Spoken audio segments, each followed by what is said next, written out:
Well, here we are guys, we made it. We reached the end of Silksong, at least most of us. And I think a big portion of you didn't understand most of what happened. As expected, the lore is quite hidden, and it also includes a lot of elements from Hollow Knight endings. And there are also like 5.5 endings in this game. So in this video I will explain the lore behind all the endings that this game has to offer. Before I start, I just want to say that we will go into the main lore that leads to the endings, and I will not go into deeper lore just yet. I will save that for future videos. I mean, a lot of you mainly just want to know the meaning behind the endings, so here we go. Hornet, being one of the last weavers and a creature that can produce silk, is captured by the Farloom cult. She manages to escape, but if she tries to leave the kingdom, they will eventually come and capture her again. So she decided to seek the source. The entire kingdom is controlled by silk threads that attach to everyone that is inside, driving them mad and attacking Hornet and others. Even corpses and machines are brought to life by the silk, and the one that controls all the silk in the kingdom is the grandmother of silk, who now is in a deep slumber in a cocoon at the top of the citadel, and she is desperate to wake up. And it seems that Hornet is the one that is able to wake her up. Throughout the game, Hornet fights Lace. Lace is the daughter of the Silk Mother, but not naturally. The Silk Mother just shoves her silk into an empty shell and thus giving Lace life. She is mainly made of silk. It's not technically a real life. The grandmother of silk is a higher being and also a pale being, godlike creatures with incredible powers. Hornet eventually makes her way to the citadel and the cradle and challenges her, and she finally wakes up at her call. But there is a problem. Hornet cannot actually kill the grandmother of silk. She has to use her bind ability and take all of that silk from her, otherwise she will just come back. So Hornet has to become the new monarch, and the weaver portion of her kinda wants that, to dominate and become a god. And this leads to the first ending of the game. After Hornet manages to defeat her, she absorbs all of her silk. Her mask changes to weaver masks, and her crest and silk spool becomes gigantic, indicating her new immense power. Because Hornet is a weaver, she can produce silk from her shell, so now she can produce a ton more silk than the grandmother of silk. The silk threads spread even more in the kingdom, and the entire capital is covered in a giant cocoon, from where Hornet seems to go to some metamorphosis, growing 2 new pair of arms. Hornet seems to become a full weaver now, judging by the weaver mask she gets when she absorbs the silk. Normally it resembles her face, but it seems that now they look like her new form. We know from other dialogues that Hornet becoming the new god will not change anything. The citizens will still be controlled by the silk, and the kingdom will still be cursed. But there is actually a solution for this. In order to make the kingdom finally free and also keep Hornet normal, because in that form she will definitely start to get mad because of that enormous power. If you choose to do that instead of the first ending, you'll get the half ending, as I like to call it, because after this ending you will reach Act 3. For that you'll have to start the Silk and Soul quest from the Caretaker. The Caretaker says there is only one way to get rid of the Silk Mother without Hornet needing to bind her. Like I said, the Weaver part of her wants that power, but mainly she wants to set this kingdom free, so Hornet agrees to collaborate with the Caretaker. They will have to create a tool to trap her. For that they will need 3 items that contain a lot of soul power in them, and also an old tool created by the Weavers in their tries to usurp this god. This tool has the power to focus and create a portal using the souls from the items. The Caretaker sets up the trap on the platform that the fight takes place, and once the Silk Mother is weakened enough,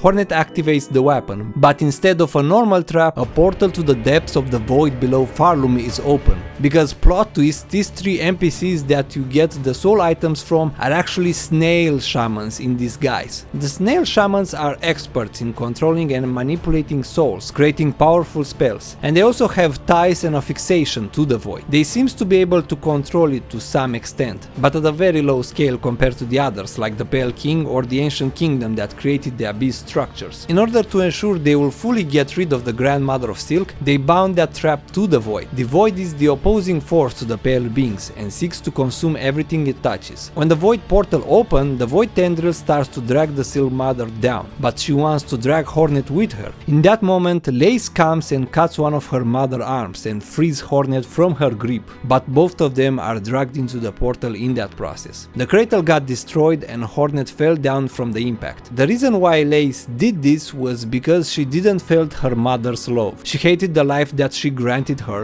because it is not a real life, as she said. She is very aware of her nature, and her mother was obsessed with Hornet, and she was kinda jealous. Helping Hornet and getting her mother dragged into the void was an act of rebellion. She wanted to deny her mother that kind of power, but in reality her mother really cared and loved her. So much so that after she arrived in the depths of the void lake from the abyss, with her remaining powers and silk, she created a giant cocoon around her to slow the void from entering and corrupting them. As the void consumed the cocoon, she just created even more layers of silk around the cocoon using the last remaining of her soul. This process shortens her life, so eventually the void would fully enter and consume her and Lace. In this fight against the void, her threat spread from the cocoon below in the entire kingdom, and because the silk passed through the void lake above, all the silk got corrupted by the void, and now the residents are not only controlled by the silk, but they also get corrupted by the void. The screams you hear throughout the game is from the Silk Mother fighting the void. If things go like that for too long, the void and the Silk Mother will eventually destroy the entire kingdom and whoever lives there, all just to protect her child from the void. Now Hornet has to go down there and take Lace back, so her mother will stop spreading her silk and to also stop the void from corrupting everything. But when Hornet reached that location in the abyss, there was a small problem. Unlike the knight who was made of void, she cannot swim in the void lake because she will just get corrupted and killed. She is not made of void because she doesn't really have any void in her to protect her from it. So in order to pass through the lake, she needs the Everbloom, a pale flower used by the pale beings to repel the void to some extent and to be protected from it. This flower is not from this kingdom, so Hornet has to get it from a deep memory from her past, where she saw the white lady holding one. When she manages to get it, she is able to pass through the void lake thanks to the powers of the flower. Once she enters in the cocoon, she can see the grandmother of Silk in a very weak state, and Lace, who despite her mother's efforts still got corrupted by the void.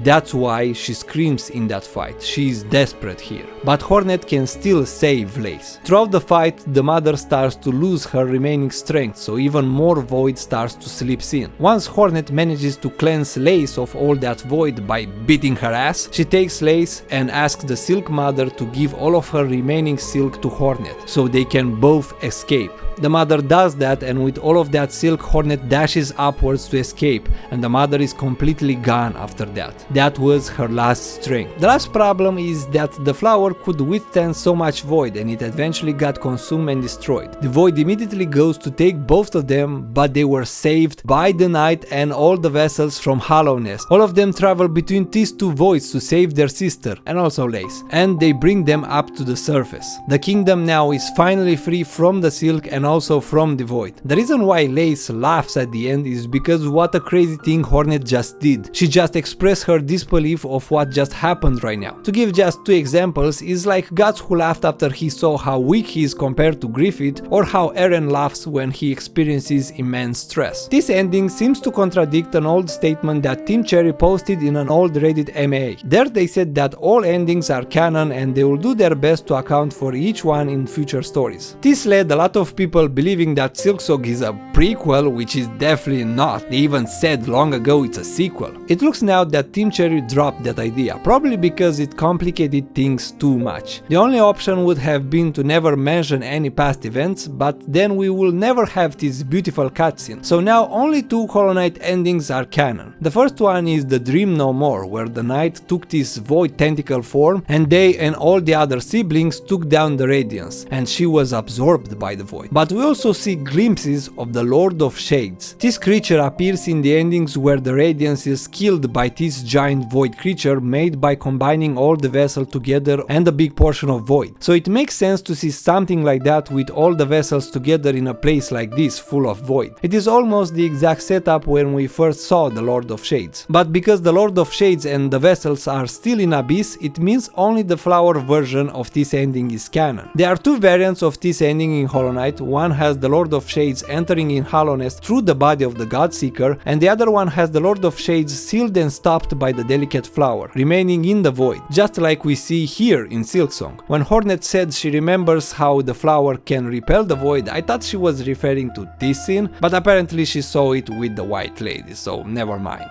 People believe that the Lord of Shades ending is the true canon one over the Dream No More, because you cannot see the Hollow Knight here. At the end of that ending they were freed and still alive, but I guess the Hollow Knight can just be in the background with the other vessels, and we just don't see them. But if that's really the canon one, that would also mean that the vessels can separate back from the Lord of Shades form to their regular forms. From what we know so far, the vessels only achieved that form thanks to the Godseeker's godly focus, or maybe they can actually just do it again if they really wanted to. I don't know. Anyways, there are still 2 more endings to talk about. The next one involves an NPC known as Greyruth. She's a witch that worships a Lovecraftian deity, or at least a very powerful creature, maybe like the ones we see in the memories. But there is not a lot of information about it, so prepare for a lot of speculation. This creature seems to be now gone, and there are only 2 areas that feature these roots, meaning even their influence is also almost gone, if it ever was. The witch talks about a certain birth,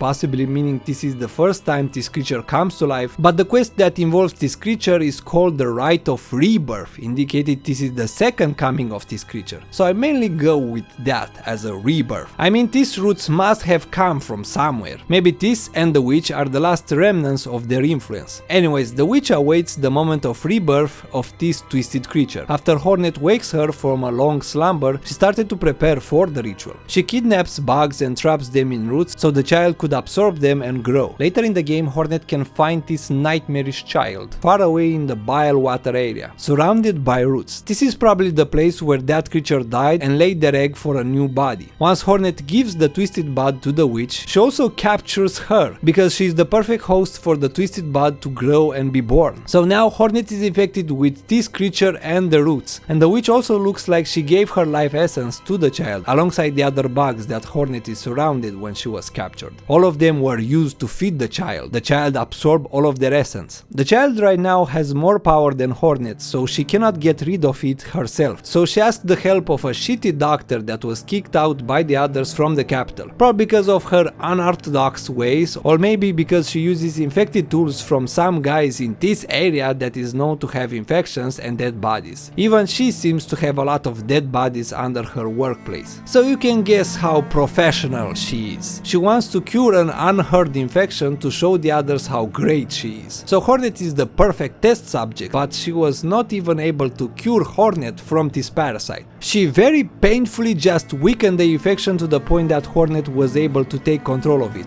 So she's still infected and has that thing inside her. She now is able to use these roots to leech life from the others, just like how the child and the witch could do. But instead, if you decide to not cure it and defeat the Silk Mother while still infected, when both the Mother and Hornet are weakened from the fight, the Twisted Bud took that opportunity and spread their roots from Hornet's shell and also infected the Silk Mother, both of them becoming the host for this creature's rebirth. The entire area alongside Hornet and the Silk Mother are now turned and covered in roots, and later the creature hatches from them. You can only imagine what kind of Lovecraft horror can be born from the powers of 2 pale godlike creatures and a ton of silk. I mean, the Silk Mother was so powerful to resist the void for quite some time, so I don't even want to think about it. This seems the worst ending in the game. The last ending is more of a final cutscene than an actual ending, and it involves our long weird buddy Mr. Mushroom. Mr. Mushroom is a guy that visits kingdoms before they fall. He was also present in Hallownest. Hornet can find him throughout Farlum. He had come to see this kingdom mainly because of Hornet's actions that changed it. At the final location, he gives some inspirational speech for Hornet, saying that she can save this kingdom, and just like in the classic style, he launches like a rocket into the air and leaves. So this final cutscene that you get after an ending just shows him traveling to the next kingdom with that to be continued line. I will not put that much thought into it. Don't hope for Hollow Knight 3, at least for a very long time. There's also a secret ending. People had found this ending through data mining the game and extracting this cutscene from the game files. Some people said they actually got this ending and recorded it, which is funny because as of right now no one knows how to get it. There is not even a single achievement tied to it. People speculate it is found in Steel Soul mode, but it is not. It looks like an ending that was either cut from the game or they will use it for future DLCs and Team Cherry just forgot to remove it or something. So I'll probably miss some context from this this one, but for the sake of completion, let's break this down as well. In this ending, the Silk Mother seems to achieve her plan and manages to use Hornet as a vessel and possess her body. I think that's the case because the silk hair, the pose and the scream all belongs to the grandmother of Silk. But her new body looks similar to Hornet, so I guess that's what happened here. She took control of Hornet's body. Now with Hornet Weaver abilities to naturally produce silk from her shell, her powers become even greater. Normally her strings could only reach the edge of the kingdom. Places like Mos Grotto is still affected by it, but that's on a very small scale and the strings are weaker here. She cannot reach with her strings the Snail Shaman layer or also the Weaver room at the far right, because the Weaver said this is a place where her power cannot reach. But now with her new body, her reach is far greater than it was before, so much so that her threats can even now reach the wastelands near Farlum and take control over the bugs that comes to the kingdom and even the dead ones around there. So the curse and control over the citizens is even worse now. Things are kinda like before, but even worse. So this looks to be as bad if not even worse as the ending where Hornet becomes the new monarch. And with that, we reach the ending of this video. I hope you enjoyed this explanation and learned more about the world of Farlum and how your action can actually change the fate of these kingdoms and the lives of every bug that lives here. If you enjoyed this lore video and you are hungry for more, be sure to subscribe to this channel because there are more videos that are coming up soon, where I'll talk about every aspect of this game and story. Silksong has quite a lot of lore to offer. I also saw a lot of people having some problems and complaints about Silksong. I personally just have one complaint about the entire game, and that is that I'm not a fan of Hornet's new design. She aged very badly between the games and she really needs to lose some weight.